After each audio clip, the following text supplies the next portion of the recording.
Hello there, welcome back. Alright, so we're going to be looking at events and milestones in this video. So if I click on event and milestone, that's going to bring me up three options: event, milestone or question.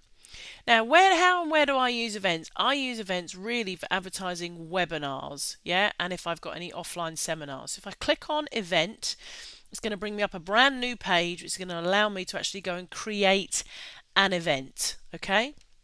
So here's where you can put in your event name, the date and time. You can put in the end time as well if you want of your event, where it is. So I tend to put, online from the comfort of your own home. And then you can put in all of the details of your webinar. Yeah, in fact, let me just go and find you an event right now. Okay, so this is an event that I'm just setting up. It's not quite finished yet because I haven't put the links in and the times and stuff like that. But here you can see I've put in, if I just go to edit actually, then hopefully you can see how it looks on the page. Oh, it doesn't really. Okay, not to worry.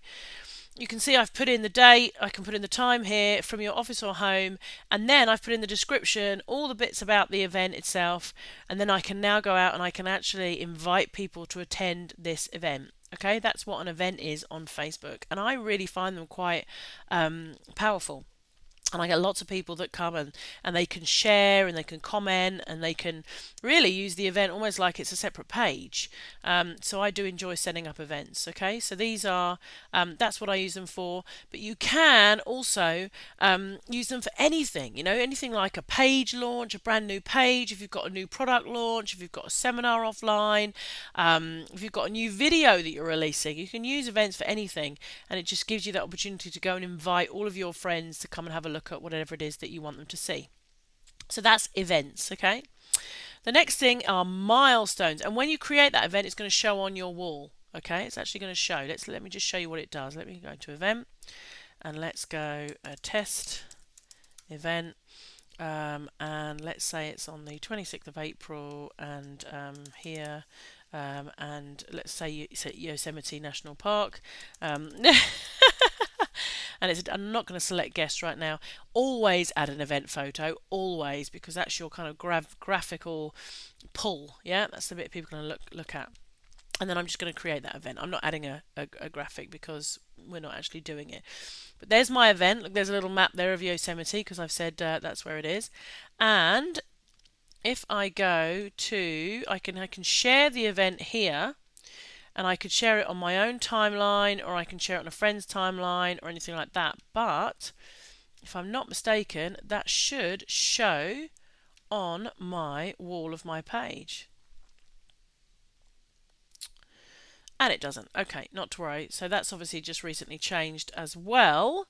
So what we need to do is we need to go up here to events because it's now created a little app tab for us. If we click on events, it's going to show in there, and we need to share that on our page. Okay, it used to just literally show on your page straight away as soon as you created it, but now you're actually going to need to share it on your page as soon as you have created it, and that will now show on your page.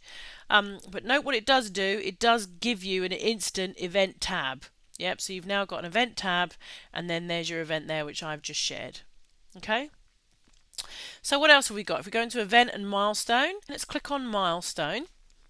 Okay, and this is the bit that, you see down here where Foundry have added all these different things, all the way at the bottom when we were looking at things like this. I mean, that's just a graphic added with a status update, but there's some great pictures and stuff down here which they will have entered as milestones. Okay, so if we go back to the test page here, so I could put event, let's just put new team member started, and we need to put in the date, so it's April, and we need to put in the day, so it's the 25th, or it won't show because it doesn't need the. Now here you can write a story, and then you can go and you can upload photos. So let's go and grab this Simon Cowell photo there. Wouldn't that be cool? Simon Cowell joined the SNA. There we go.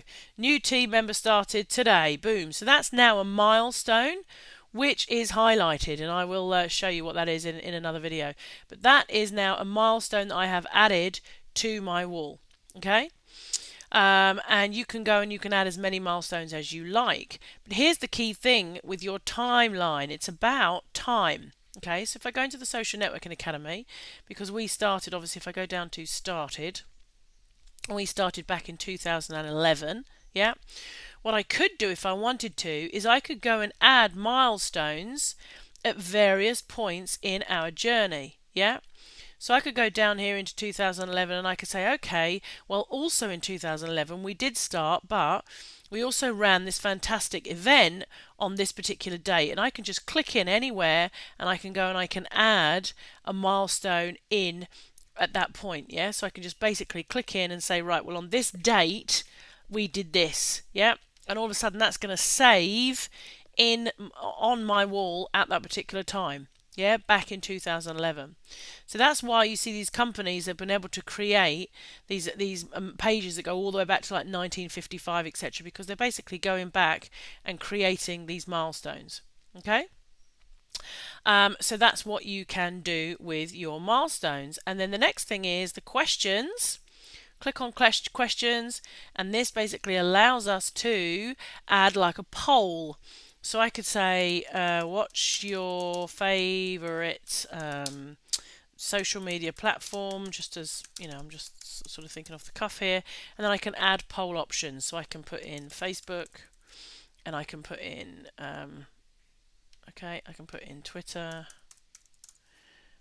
and I can put in LinkedIn, and I can put in you know, YouTube. Okay, and you can basically go through that and then post, and then people can come and vote for their favorite social media platform. And that's a great way of getting interaction on your page, because it it's really easy. People are just going to come and vote. They don't have to do too much. Okay, so that's a great way of promoting engagement. And the other thing is, if you actually go out and find the pages, then when they hover over, it's actually going to show the page. So you could be really cool here, and you could do things like, you know, my favorite pages this week, vote for your best timeline cover or something like that. Yeah, and you could have some really good little fun with this. Yeah, not a real competition or promotion. Whatever you do, don't do a real one, because you do need a third party app for that, but you could just have some fun with your questions here. Okay, so that's just different things that you can do and play around with on your timeline. How are we doing for time? Okay, I'm going to stop it there, and in the next video I'm going to show you how to pin and highlight posts to the top of your wall. Okay, see you in the next video.